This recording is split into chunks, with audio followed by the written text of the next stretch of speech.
महाराष्ट्र के महायुति सरकार की महत्वाकांक्षी योजना यानी लाडली बहन योजना के लिए भरे गए अनेक आवेदन नामंजूर किए गए।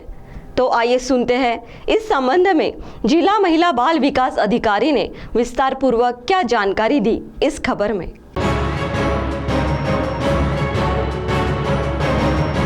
लाडली बहन योजना के नियम प्राप्त न होने के कारण पुराने नियम के आधार पर ही अर्जों की छाननी की प्रक्रिया शुरू है। गौरतलब है, चंद्रपुर जिले में बड़ी संख्या में अर्ज प्राप्त हुए हैं और उसमें से कुछ अर्ज नामंजूर भी किए गए हैं और अभी नए अर्ज इस संबंध में नहीं लिए जा रहे हैं। शासन द्वारा नई वेबसाइट उपलब्ध न किए जाने के कारण अभी नए अर्ज की प्रक्रिया बंद है और वहीं अनेक बहनों ने अपने अर्ज वापस लिए हैं, जिसमें से कुछ लाभार्थियों का भी समावेश है और उसके बाद नया नियम प्राप्त होने पर अर्जों की छाननी की जाएगी। उसके बाद पात्र लाभार्थियों को लाडली बहन योजना का लाभ दिया जाएगा। तो आइए सुनते हैं इसके संबंध में विस्तारपूर्वक जानकारी जिला महिला व बाल विकास अधिकारी दीपक मनाईत ने क्या दी। सर, चंद्रपूर जिल्ह्यामध्ये लाडकी बहीण योजनेअंतर्गत आपल्याकडे 4,85,995 अर्ज पात्र झालेले आहेत आणि स्क्रुटनी दरम्यान आपण जवळपास 2,800 अर्ज हे नामंजूर केलेले आहेत।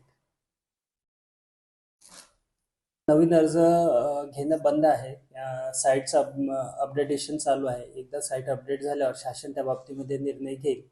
पण आमच्या स्तरावर आपण जो आमच्याकडे डाटा आलेला आहे, जे अर्ज आलेले आहे त्यांच्या स्क्रुटनीचं आमच्या लेवलला काही काम चालू आहे। काही लाभार्थ्यांनी आपणहून स्वतःहून लाभ सरेंडर करण्यासाठी अर्ज केलेले आहेत, ते आम्ही शासनाकडे पाठवलेले आहेत। आपल्या जिल्ह्यातून जवळपास आतापर्यंत 21 असे अर्ज आलेले आहेत की जे लाभ सरेंडर करण्यास इच्छुक आहेत। अजून नवीन नियम आलेले नाहीत। जुन्या नियमांमध्येच आपल्याला स्क्रुटिनी करायची आहे, ज्यामध्ये कोणाकडे 4 व्हीलर गाडी असेल किंवा कोणाच्या घरी जर कोणी आयकर भरत असतील, हे जे सुरुवातीचे नियम होते त्याच नियमाच्या आधारावर आता पडताळणी करत आहे। CTV के लिए हमारे प्रतिनिधि वैभव यारकर की रिपोर्ट।